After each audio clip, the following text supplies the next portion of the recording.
Brian Murphy back with Ben Goessling here at Winter Park, heading into week 7 now. We're heading into an interesting part of the schedule for the Vikings. 2 home games in a span of 4 days. Arizona on Sunday, Tampa next week. They're sitting at 4-2 right now, but this is probably a situation where they're going to have to get a couple of wins in the bank, not only to rebound from Washington, but also they've got a really tough second half schedule coming up, and to get to the halfway point with at least 5, if not 6 wins is probably a goal that they need right now. How do you see them probably responding from a game they feel like they should have had in Washington? Well, yeah, there's no question these next 2 are important, obviously, when you have 5 of your next 7 on the road, and they're playing in some pretty tough places. You got Seattle, and there's a game in Chicago in there. There's a game in Green Bay. You got to go to Houston. There's a lot of tough games, a lot of tough assignments coming. So, yeah, this is certainly a big one to get back on track and kind of show that this isn't a fluke. I mean, I think everybody was kind of waiting for a game like this to see how they'd respond.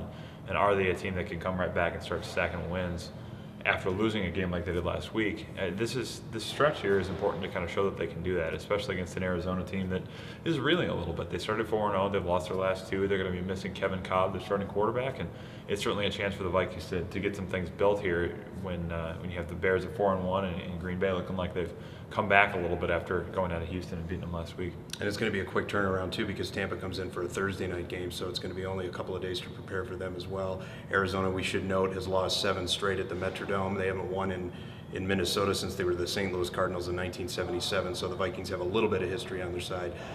Christian Ponder, he didn't have his most accurate game last week against a Washington defense that was probably primed to be picked apart, especially in the secondary. Threw a ton of times, brought him back in the fourth quarter, but was really inaccurate in the first quarter when the Vikings were driving and trying to get some more points than they actually got.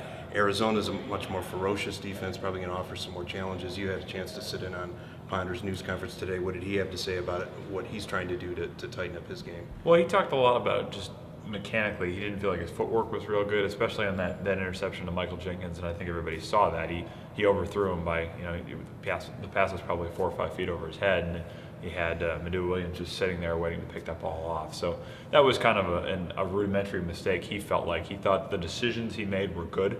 He thought he threw the ball where it needed to be thrown. It was just a matter of the mechanics not being there. So he's been kind of drilling that. But yeah, it was certainly a game where you're playing against a defense that isn't very good, a team that hasn't rushed the passer all that well. They were able to get after him and get a little bit of a lead after the Vikings couldn't do anything in the red zone. And Christian Ponder threw the ball 31 times in the fourth quarter of that game. That is not where anybody wants this offense to be. So had he been able to execute a little bit more early in the game, you could have had Adrian Peterson finish it off rather than him trying to do what he did in the fourth quarter. So he's going to have to respond against a couple pretty good pass rushers in Colin Campbell and Darnell Dockett, as well as Patrick Peterson, their corner. It's only going to be a good test for him on Sunday. Well, it sounds like all indications are Jerome Simpson will be back in the lineup. I mean, that was sort of where we were at last week, but he should have that opportunity to give Ponder something else to look at downfield, or at least something else for defenses to contend with. But, last week, again, Leslie Frazier on Saturday after the walkthrough before the game in Washington decided that he had not seen enough from Simpson in terms of how he's progressed from a leg and back injury that was causing some numbness and weakness. Jerome Simpson did not take the news very well. In fact, spoke out about it Monday and again today, for obvious reasons. This is a guy that served a 3-game suspension, has only been on the active roster for 1+ games, hasn't had much of an impact, and come to find out his contract is built in where he needs to be on the field or he's going to end up losing $60,000 for a game check, and that's what he spoke out about again today. How do you see Simpson, what his role is, and what it always seems like the potential of Jerome Simpson has kind of outweighed what he's really been able to do? How do you see him responding if he does get on the field? Well, it's a big week for that, I think. And I wonder how much of this was his health and how much of it was an attitude thing and maybe the way he took it. I don't know. I mean, I think there's certainly some reasons for people to question whether he took this as well as he could have, and maybe Leslie Frazier wasn't happy with that.